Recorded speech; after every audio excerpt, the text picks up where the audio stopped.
تو ماں سے کہنے لگا اماں تو میری ماں ہے، میرے ساتھ 3 وعدے تو کر۔ اس نے کہا پتر تو بتا، آخری ہجکی لے رہا ہے اور اس غریبنی ماں سے تو وعدہ لے رہا ہے،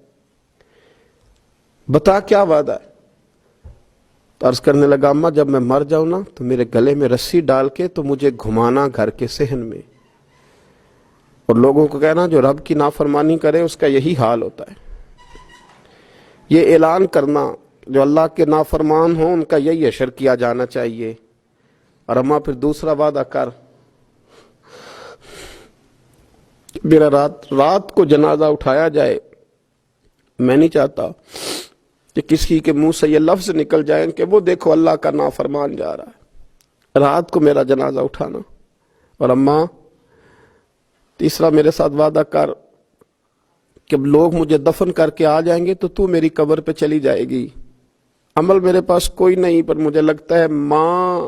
کے قدموں کی برکت سے عرش کا مالک بھی رحم فرمائے گا۔ اماں تو وعدہ کر کہ میرے ساتھ وعدہ کر۔ بابا صاحب رحمت اللہ علیہ فرمانے لگے کہ بوڑھی ماں نے وعدہ کر لیا، کہا بیٹے ٹھیک ہے، اگر تیری یہی ضد ہے تو میں تیار ہوں۔ پھر اس نے کلمہ شہادت پڑھا، اس نوجوان کی روح پرواز کر گئی۔ بوڑھی ماں نے رسی منگائی تو ولی من خاف مقام ربہ جنتان، جو ڈر جائے، اس نے تو کہا تھا نا کہ رسی ڈال کے گھمانا اور کہنا یہ اللہ کا نافرمان ہے، اس کا یہی اشر ہونا چاہیے تھا۔ لیکن جب ماں گلے میں رسی ڈالنے لگی تو گھر کے ہر کونے سے آواز آنے لگی، خبردار یہ رب کا دوست ہے، اللہ کے دوستوں کے ساتھ اس طرح کا معاملہ نہ کیا جائے، اسے چھوڑ دیا جائے۔ اور کہا تمہیں کچھ بھی اور کرنے کی ضرورت نہیں ہے، یہ تو رب کا دوست ہے اور رب کی بارگاہ میں حاضر ہو گیا۔ کچھ کوئی بندہ کہے گا کہ یہ تو ایک بابا فرید کا سنایا ہوا واقعہ ہے، سنیے، بخاری میں حدیث ہے، نبی پاک صلی اللہ علیہ وسلم نے فرمایا، حضرت ابو ہریرہ رضی اللہ تعالیٰ عنہ راوی ہیں، حضور فرماتے ایک شخص مرنے لگا تو اپنے بچوں سے کہنے لگا کہ میں جب مر جاؤں تو مجھے جلا دینا، اور پھر میرے جلے ہوئے وجود کو پیس دینا، پھر مجھے ہوا میں اڑا دینا۔ پتر مجھے اڑا دینا، مجھے بڑا ڈر لگتا ہے، اگر رب نے مجھ سے حساب پوچھا تو میں قابل نہیں ہوں، اڑا دینا مجھے ہواؤں میں۔ اگر اس نے مجھ سے عذاب لیا تو حساب لیا تو بڑا سخت حساب لے گا۔ حضور فرماتے ہیں، بخاری میں موجود ہے، اس کے بچوں نے اسی طرح کیا، اس کے مرنے کے بعد اسے جلایا، ہوا میں اڑا دیا۔ اللہ کے محبوب فرماتے ہیں رب کریم نے حکم دیا زمین کو کہ اس کے ذرات کو جمع کرو، زمین نے ذرے جمع کیے، خدا نے حکم دیا تو اس کا وجود پھر سے اسی شکل میں آیا۔ تو رب کریم نے فرمایا یہ جو تو نے وصیت کی تو کیوں کی؟ اللہ جانتا ہے کہ نہیں جانتا؟ یہ کی تو کیوں کی؟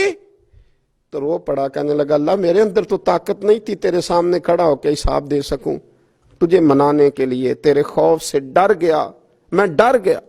اگرچہ ہمارے بزرگوں نے لکھا ہے کہ آج یہ وصیت کرنا، اس رنگ میں یہ طرز اختیار کرنا درست نہیں، لیکن آپ غور فرمائیے کہ نبی پاک علیہ السلام فرماتے ہیں جب اس نے کہا نا اللہ تجھ سے ڈر کے یہ کیا، تو رب کریم نے فرمایا جا پھر میں نے تیری مغفرت کر دی، کیونکہ اللہ کو پتا تھا یہ دل سے بات کر رہا ہے۔ ایک چوتھی بات میرے رسول پاک علیہ السلام نے فرمایا کہ جب رب نہ مانے تو پھر وہ کمزوروں کے صدقے مان جاتا ہے، پھر وہ ضعیفوں کے صدقے مان جاتا ہے۔ فرمایا اللہ تم سے بارشیں روکنا چاہتا ہے پر تمہارے ضعیفوں، کمزوروں، غریبوں کے صدقے، مجبوروں کے صدقے وہ تم پر بارشیں برساتا ہے۔ حضور فرماتے ہیں ربا شغازہ اغبر لو اقسم علی اللہ لا برا، کچھ ایسے لوگ ہوتے ہیں کہ ان کے بالوں میں خاک پڑی ہوتی ہے، چہروں پہ مٹی الجھے ہوئے ہوتے ہیں،